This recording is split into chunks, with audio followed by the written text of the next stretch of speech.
प्यारे बच्चों, class 11th economics term 2 का महत्वपूर्ण ऑब्जेक्टिव क्वेश्चन आप लोगों को वीडियो के माध्यम से बता रहा हूं।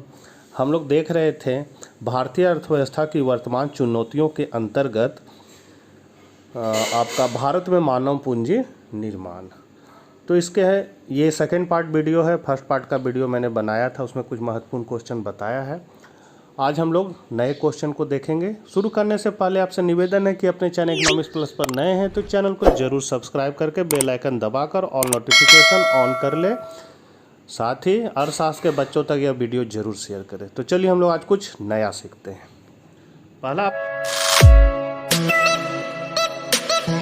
आपका क्वेश्चन है, मानव पूंजी में निवेश आर्थिक समृद्धि में किस प्रकार सहायक होता है।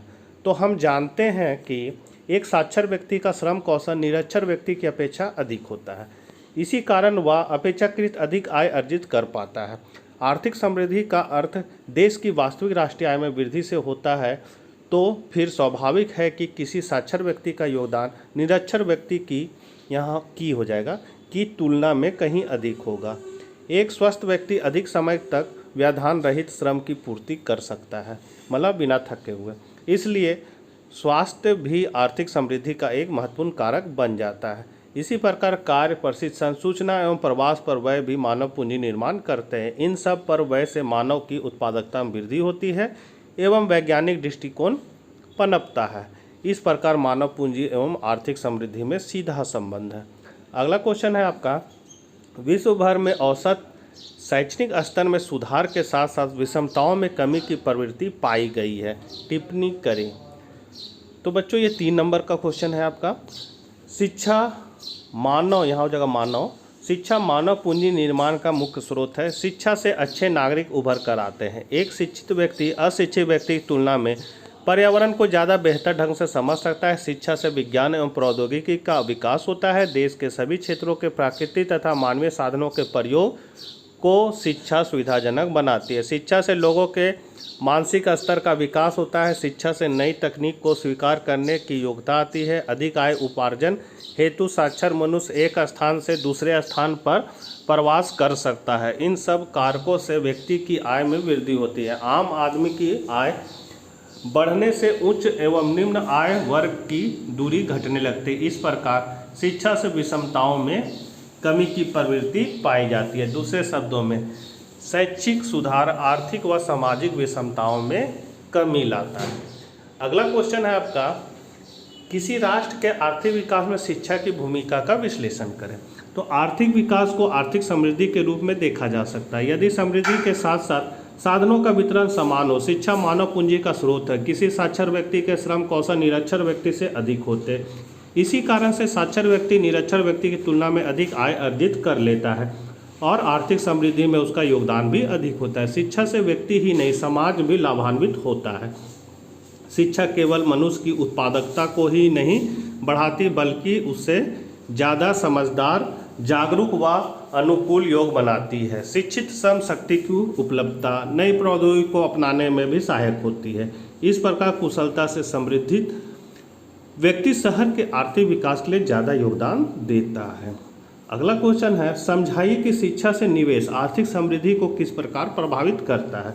तो आंसर है, व्यक्ति अपनी भावी आय बढ़ाने के लिए शिक्षा पर निवेश करता है। एक साक्षर व्यक्ति को श्रम कौशल एवं निरक्षर की तुलना में अधिक होता है। शिक्षा न केवल श्रम की उत्पादकता को बढ़ाती है बल्कि यह साथ ही साथ परिवर्तन को प्रोत्साहित कर नवीन प्रौद्योगिकी को आत्मसात करने की क्षमता भी विकसित करती है। शिक्षा समाज में परिवर्तनों एवं वैज्ञानिक प्रगति को समझ पाने की क्षमता प्रदान करती है जिससे आविष्कारों एवं नव परिवर्तनों में सहायता मिलती है। शिक्षित एवं कुशल श्रमिक भौतिक साधनों का प्रयोग करके ज़्यादा और उच्च गुणवत्ता का उत्पादन करके आर्थिक समृद्धि को जन्म देते हैं। इस प्रकार शिक्षा में निवेश से आर्थिक समृद्धि में भी बढ़ोतरी होती है। अगला क्वेश्चन है, किसी व्यक्ति के लिए कार्य के दौरान प्रशिक्षण क्यों आवश्यक होता है। तो आजकल फर्मों अपने कर्मचारियों के कार्यस्थल पर प्रशिक्षण में व्यय करती है। कार्य के दौरान प्रशिक्षण कई प्रकार से दिया जा सकता है, जैसे फर्म के अपने कार्यस्थल पर ही पहले से काम को जानने वाले कुशल कर्मचारियों को काम सिखा सकते हैं। कर्मचारियों को किसी अन्य स्थान पर प्रशिक्षण पाने के लिए भेजा जा सकता है। दोनों ही विधियों में फर्म अपने कर्मचारियों के प्रशिक्षण का कुछ व्यय वहन करती है और इस बात पर बल देती है कि प्रशिक्षण के बाद वे कर्मचारी एक निश्चित अवधि तक फर्म के पास ही कार्य करें। इस प्रकार फर्म उनके प्रशिक्षण पर किए गए व्यय की उगाही अधिक उत्पादकता से हुए लाभ के रूप में कर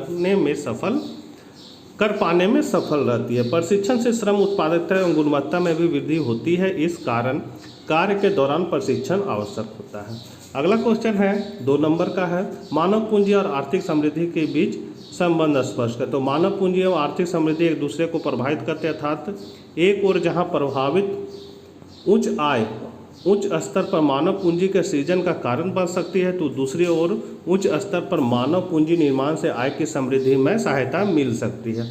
अगला क्वेश्चन है, भारत में स्त्री शिक्षा के प्रोत्साहन की आवश्यकता पर चर्चा करें।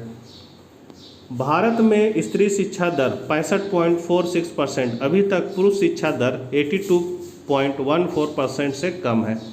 ग्रामीण स्त्री शिक्षा दर लगभग 54 है, जो शहरी स्त्री शिक्षा दर 87% की अपेक्षा बहुत कम है। इसलिए आज महिला शिक्षा को प्रोत्साहन देने की आवश्यकता निम्नलिखित कारणों से है। पहला, समाज में महिलाओं का सामाजिक स्तर ऊंचा उठाने के लिए। दूसरा, स्त्रियों को तकनीकी शिक्षा प्रदान करने के लिए। तीसरा, महिलाओं की आर्थिक स्वतंत्रता को प्रोत्साहित करने के लिए। चौथा है, महिलाओं की स्वास्थ्य देखरेख एवं बच्चों की शिक्षा के लिए महिला शिक्षा आवश्यक है।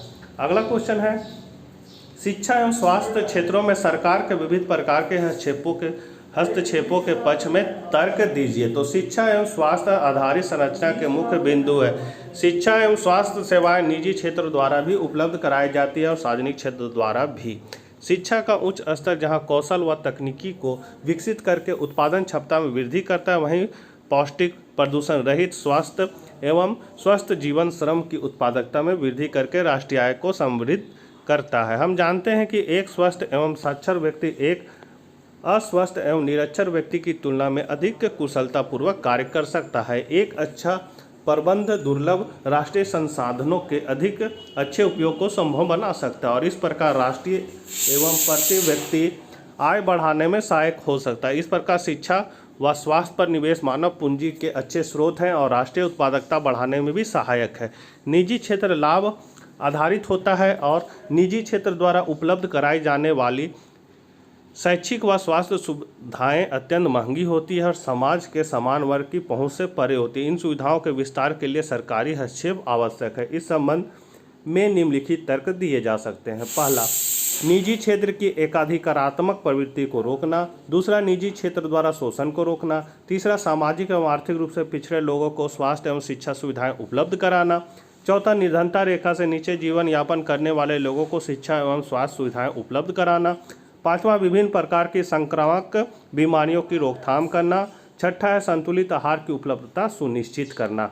अगला क्वेश्चन है बच्चों, भारत में मानव पूंजी निर्माण की मुख्य समस्याएं क्या है? तो मुख्य समस्याएं निम्नलिखित हैं। पहला है, भारत में तेजी से बढ़ती हुई जनसंख्या मानव पूंजी की गुणवत्ता को प्रतिकूल रूप से प्रभावित करती है। यह सामान्य सुविधाओं जैसे सफाई, शिक्षा, रोजगार, अस्पतालों और आवासों आदि के प्रति व्यक्ति उपलब्धता को कम करती है। दूसरा, भारत में सर्वोच्च वरीयता कृषि एवं औद्योगिक क्षेत्रों के विकास को दी जाती है तथा उपलब्ध वित्तीय साधनों का प्रयोग अधिकतम इन्हीं क्षेत्रों में किया जाता है। इसके बाद बचे वित्तीय संसाधनों को अन्य क्षेत्रों में प्रयोग किया जाता है। उनमें भी मानव संसाधन क्षेत्र की वरीयता निम्न दर्जे की होती है, अतः इस क्षेत्र का विकास अवरुद्ध है। भारत में कुल शिक्षा व्यय पर एक बहुत बड़ा हिस्सा प्राथमिक शिक्षा पर व्यय होता है। उच्चतर तृतीय शिक्षण संस्थाओं पर होने वाला व्यय सबसे कम है। राज्यों में होने वाले प्रति व्यक्ति व्यय में काफ़ी अंतर है। जहां लक्षद्वीप में इसका उच्च स्तर 3,440 रुपया है, वहीं बिहार में यह मात्र 386 है। ये विषमताएं ग्रामीण एवं शहरी क्षेत्रों में भी देखने को मिलती है। पांचवा है, जहां देश में एक ओर कुछ विशिष्ट प्रकार के श्रमिकों का अभाव अनुभव किया जा रहा है, वहीं दूसरी ओर घोर बेरोजगारी भी विद्यमान है। परिणाम स्वरूप एक ओर श्रम न मिलने के कारण प्राकृतिक संसाधनों का उचित प्रयोग नहीं होता है तथा दूसरी ओर श्रम शक्ति व्यर्थ ही नष्ट हो जाती है। छठा है, शिक्षा सिद्धांत प्रधान है, व्यवसाय प्रधान नहीं। सातवां है, उच्च शिक्षित एवं कौशल युक्त श्रम विदेशों की ओर पलायन कर जाते हैं। अगला क्वेश्चन है बच्चों, क्या आपके विचार में सरकार को शिक्षा और स्वास्थ्य देखभाल संस्थाओं में लिए जाने वाले शुल्कों की संरचना निर्धारित करनी चाहिए? यदि हाँ तो क्यों? तो हम जानते हैं कि शिक्षा और स्वास्थ्य की देखभाल निजी एवं सामाजिक लाभों को उत्पन्न करती है। इसी कारण इन सेवाओं के बाजार में निजी और सार्वजनिक संस्थाओं को अस्तित्व है। शिक्षा और स्वास्थ्य पर वे महत्वपूर्ण प्रभाव डालते हैं और उन्हें आसानी से नहीं बदला जा सकता, इसलिए सरकारी हस्तक्षेप अनिवार्य है तथा निजी क्षेत्रों के लिए शुल्कों की संरचना निर्धारित करना भी आवश्यक है। मान लीजिए जब किसी बच्चे को किसी स्कूल या फिर स्वास्थ्य देखभाल केंद्र में भर्ती कर दिया जाता है जहां बच्चे को आवश्यक सुविधाएं नहीं प्रदान की जा रही हो, तब ऐसी स्थिति में किसी दूसरे स्थान पर स्थानांतरण कर देने पर भी पर्याप्त मात्रा में धन का व्यय हो चुका होगा। यही नहीं, इन सेवाओं के व्यक्तिगत उपभोक्ताओं को सेवाओं की गुणवत्ताओं और लागतों के विषय में पूर्ण जानकारी नहीं होती। इन परिस्थितियों में शिक्षा स्वास्थ्य सुविधाएं उपलब्ध करा रही संस्थाएं एकाधिकार प्राप्त कर लेती है और शोषण करने लगती है। इस समय सरकार की भूमिका यह होनी चाहिए कि वह निजी सेवा प्रदायकों को उचित मानकों के अनुसार सेवाएं देने और उनकी उचित कीमत लेने को बाध्य करे। तो बच्चों, ये मानव पूंजी निर्माण का सेकंड पार्ट का वीडियो था। थर्ड पार्ट के वीडियो में हम लोग जल्द ही मिलते हैं। तब तक के लिए आज्ञा दीजिए। Bye bye.